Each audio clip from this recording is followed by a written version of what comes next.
Cyclone Filipo now named and headed for Mozambique.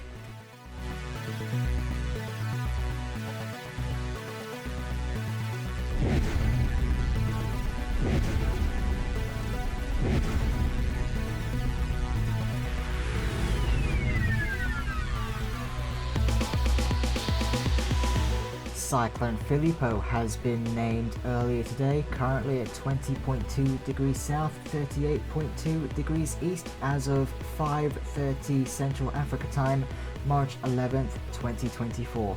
I repeat, 20.2 degrees south, 38.2 degrees east with a wind speed of 50 miles an hour, that's 80 kilometers an hour in 1 minute winds, a central pressure of 995 millibars according to Meteo France, 29.3 inches of mercury, moving to the northwest at 9 miles an hour, 15 kilometers an hour, and we remain at code blue, 44 points on our tropical cyclone operation scale, or TCOS for short. Once again, latest at 5:30 in Mozambique time, 6:30 Madagascar time, 3:30 UTC, March 11th, 2024. Once again, 50 miles an hour, 995 millibars, 80 kilometers an hour, 29.38 inches of mercury, code blue remaining, 44 points. And there we go, as you can see the TCOS graphic on the left there.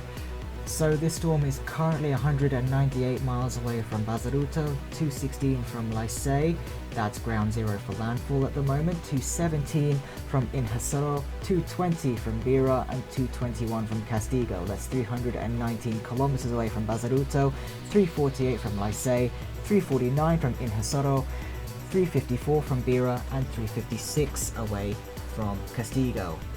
Once again, the wind fields of the system remain at 35 nautical miles to the northeast and 30 to the southeast, and 0 for the southwest and northwest on the center of the system. So Cyclone Filipo is a newly named tropical storm with gale force winds 34 knots on the eastern side of the storm. Luckily, the side of the storm with the gale force winds is the side furthest away from land.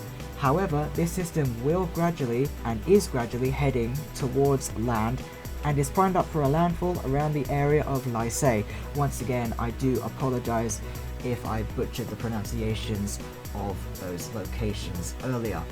So I'll say that again. Cyclone Filipo is a newly named tropical storm with gale force winds, 34 knot winds on the eastern side of the system, which is right now the side of the storm that is headed, or is the furthest away from where it's headed at the moment, which is towards the west, towards Mozambique.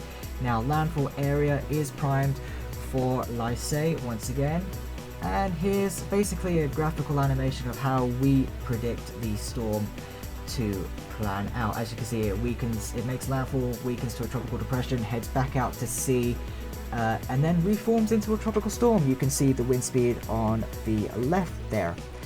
So once again, that is our forecast for this storm. The primary hazards for Cyclone Filipo are damaging winds and flooding. So this system is expected to drop, believe it or not, 500 millimeters or 20 inches of rain on top of the region during the remainder of its life over land. Due to the geography of Mozambique, this could be devastating for those in the path of the storm. Coupled with winds of up to 60 miles an hour, as you saw in the animation earlier, this could lead to loss of life in the worst case scenario. Preparations for this system should have already begun, as the storm is nearing landfall in the coming hours. If you have not started preparing, now is probably the best time to begin preparations if you haven't done so already. So here's the latest cone from the Joint Typhoon Warning Center. This basically follows the animation that was shown off earlier in the video.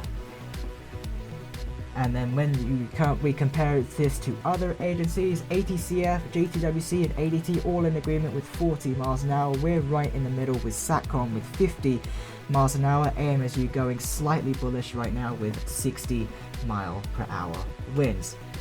So once again, here is basically the model run depicting the same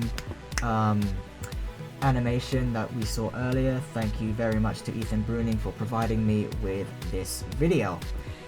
As you can see as the system re-emerges from land, you can see those yellows start to come in.